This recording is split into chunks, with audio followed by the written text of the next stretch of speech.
Assalamualaikum warahmatullahi wabarakatuh dan salam sejahtera.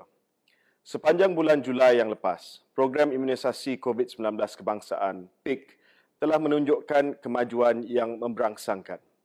Kadar purata harian pemberian vaksin pada bulan lalu mencecah hampir 400,000, iaitu melepasi sasaran awal sebanyak 300,000 suntikan sehari.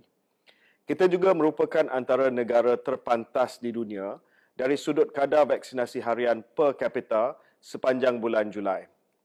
Walaupun pada awal Julai, negara kita sedikit ke belakang berbanding negara baju seperti Australia, Jepun dan Korea Selatan. Tetapi dengan kadar vaksinasi harian yang direkodkan sehingga melebihi 500,000, kita berupaya mengakhiri bulan Julai lebih ke hadapan berbanding negara-negara ini. Dengan kadar yang pantas ini, kita telah mencatatkan pemberian vaksin sebanyak 12 juta dos pada bulan lalu. Jumlah pada bulan Julai ini sahaja adalah melebihi jumlah keseluruhan pemberian vaksinasi yang dicatatkan bagi tempoh Februari hingga Jun, iaitu 8 juta dos. Seperti yang saya pernah nyatakan sebelum ini, kadar dan jumlah vaksinasi adalah bergantung kepada bekalan vaksin yang diterima daripada syarikat pembekal. Dan pada bulan Julai, kadar dan jumlah vaksinasi yang tinggi dapat dicapai apabila negara kita menerima bekalan vaksin yang lebih banyak berbanding bulan-bulan sebelum ini. Pada minggu terakhir Julai juga, kita telah melaksanakan operasi lonjakan kapasiti atau Operation Surge Capacity yang mensasarkan pemberian sekurang-kurangnya 1 dos vaksin kepada 100% penduduk dewasa di Lembah Kelang. Dengan usaha keras terutamanya petugas barisan hadapan, kita berjaya mencapai sasaran yang ditetapkan.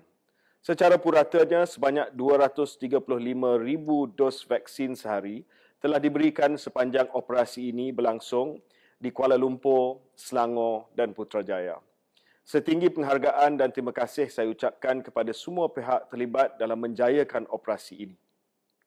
Kita berharap operasi ini dapat memberikan kesan yang baik apabila kadar kemasukan ke hospital dan kadar kematian daripada COVID-19 akan menurun dalam tempoh beberapa minggu yang akan datang, lebih-lebih selepas semakin ramai melengkapkan vaksinasi dos kedua mereka.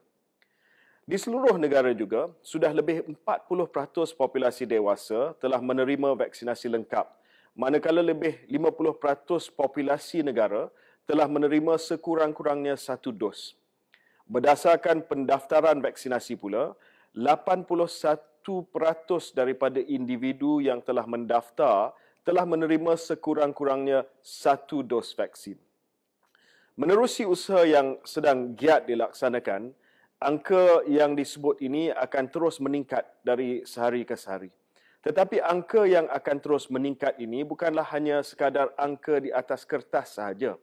Tetapi angka ini datang bersama satu impian dan harapan seluruh rakyat Malaysia bahawa kesan vaksinasi terhadap kesihatan awam akan mula dirasai. Di beberapa tempat, ikhtiar yang kita usahakan ini telah mula menunjukkan hasil seperti yang diharapkan. Sebagai contohnya di Sarawak dan Labuan. Sehingga kini lebih 56% populasi di Sarawak dan 60% populasi di Labuan telah menerima vaksinasi lengkap. Walaupun varian Delta juga turut menular di Sarawak dan Labuan, kita menyaksikan kadar jangkitan di wilayah ini adalah terkawal. Kemasukan ke hospital juga semakin rendah dengan kadar keperluan ICU telah menurun sehingga 60% di Sarawak dan 100% di Labuan.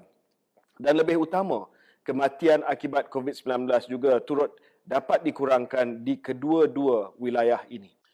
Bagi bulan Ogos ini, PIK mensasarkan 40% populasi dewasa di setiap negeri akan melengkapkan vaksinasi mereka. Di peringkat nasional pula, kita meletakkan sasaran sebanyak 50% akan menerima vaksinasi lengkap menjelang sambutan Hari Merdeka pada 31 Ogos nanti. Namun di sebalik sasaran angka-angka yang besar ini, kita juga akan terus memastikan kualiti penyampaian pemberian vaksinasi di seluruh negara terus dipertingkatkan dengan keutamaan kepada pengalaman vaksinasi yang baik kepada setiap penerima vaksin. Saya akui masih terdapat beberapa kekurangan yang perlu kita atasi. Pelaksanaan PIK akan terus ditambah baik, termasuklah dengan memastikan tidak berlaku kesesakan di PPV. Dengan lebih banyak PPV walk-in yang akan dilaksanakan selepas ini di negeri-negeri lain, pastinya aspek ini akan diberikan perhatian khusus, termasuklah menerusi penguatkuasaan SOP yang lebih ketat. Begitu juga dengan isu suntikan kosong yang telah tular sebelum ini. Kami tidak memandang kecil isu ini, malah suatu garis panduan berkenaan perkara ini juga telah dikeluarkan kepada setiap petugas vaksinasi supaya ia tidak lagi berlaku. Walaupun isu kesesakan dan suntikan kosong ini adalah terpencil dan tidak mencerminkan keseluruhan pelaksanaan PIK di lebih 2,000 PPV di seluruh negara, namun suatu kesilapan masih tetap suatu kesilapan. Saya memohon maaf atas kejadian yang telah berlaku dan akan terus menambah baik kekurangan dan kesilapan bagi memastikan perkara sama tidak terus berulang. Di kesempatan ini juga, saya ingin menyentuh isu berkaitan ujian antibodi yang dikatakan boleh mengesan tahap antibodi dalam tubuh badan selepas menerima vaksin COVID-19 yang ditawarkan oleh beberapa pihak swasta. Buat masa ini, masih belum terdapat piawaian atau standard ketetapan ujian antibodi yang telah dilulus atau ditetapkan di Malaysia untuk vaksin COVID-19. Sebagaimana Center for Disease Control dan juga Food and Drug Administration di Amerika Syarikat, kita juga tidak mengesyorkan ujian ini dilakukan buat masa ini di Malaysia. Walau bagaimanapun, Institut Pendidikan Perubatan IMR di bawah Kementerian Kesihatan Malaysia pada ketika ini sedang menjalankan kajian terperinci untuk melihat tahap tindak balas sistem imun susulan vaksinasi COVID-19. Kita akan maklumkan tentang keputusan ujian yang dijalankan ini kelak. Kita juga akan memulakan vaksinasi kepada golongan remaja berusia 12 hingga 17 tahun yang mempunyai rekod penyakit kronik dan berada dalam kumpulan berisiko tinggi. Selepas selesai kumpulan ini, kita akan meneruskan vaksinasi kepada golongan remaja yang lain. Keputusan pemberian vaksin kepada golongan ini adalah selepas mengambil kira saranan dan pandangan Jawatankuasa Kerja Teknikal di bawah JKJAV. Maklumat lanjut berkenaan pelaksanaan vaksinasi kepada golongan remaja ini akan diumumkan pada minggu hadapan. PIK juga ketika ini sedang giat menjalankan vaksinasi kepada golongan bukan warga negara, termasuklah kepada pelarian menerusi kerjasama dengan NGO yang berkaitan bagi membolehkan pelaksanaannya dibuat dengan lancar dan tersusun. Selain itu, individu yang berada di penjara dan pusat tahanan juga akan turut menerima vaksinasi COVID-19. Ini adalah sangat penting memandangkan tiada yang selamat sehingga semuanya selamat. Selain daripada boleh dijangkiti, mereka juga boleh menjangkiti individu yang lain.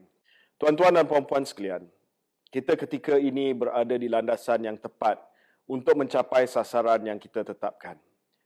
Apabila semakin ramai menerima vaksin dalam masa yang terdekat ini, lebih banyak sektor ekonomi dapat dibuka dan lebih ramai orang dapat menjalani kehidupan yang lebih baik. InsyaAllah, janji saya, menjelang Oktober nanti, kita akan selesai pemberian vaksin kepada semua penduduk dewasa di Malaysia dan kita akan dapat pulihkan semula negara kita yang tercinta ini. Lindung diri, lindung semua.